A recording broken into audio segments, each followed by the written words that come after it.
ತಿಳಿದಾಗ ಅವರು ಬಹಳ ಸಂತೋಷಪಟ್ಟರು. ಕೆಲವೇ ದಿನಗಳಲ್ಲಿ ಶ್ರೀ ಮಾತೆಯವರು ಸೂಚಿಸಿದ ಯೋಜನೆ ನಿರ್ವಿಘ್ನವಾಗಿ ಕೈಗೂಡಿ ಶ್ರೀರಾಮಕೃಷ್ಣರ ಸುಂದರ ದೇವಾಲಯದ ಕೆಲಸಕ್ಕೆ ನಾಂದಿಯಾಯಿತು.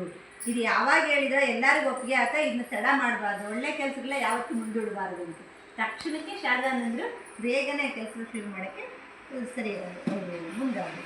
ಹೀಗೆ ಅತ್ತ ಜಯರಾಮ್ ಬಾಟಿಯಲ್ಲಿ ಶ್ರೀಮಾತೆಯವರ ಜನ್ಮಸ್ಥಳವೂ ಆದ ಜಗದ್ಧಾತ್ರಿಯ ಹೆಸರಿನಲ್ಲಿ ಟ್ರಸ್ಟ್ ಎಂದು ದಾಖಲಾದ ವಿಚಾರವನ್ನು ನಾವು ಹಿಂದೆಯೇ ನೋಡಿದ್ದೇವೆ.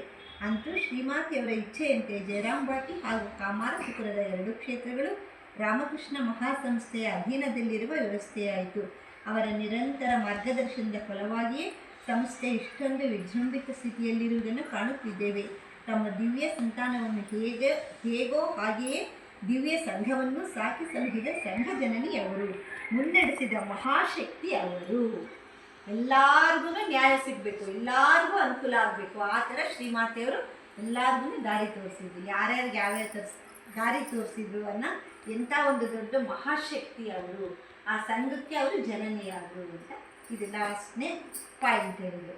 ಸಂಘ ಜನನಿಯವರು ದಿವ್ಯ ಸಂಘವನ್ನು ಮತ್ತು ಅವರ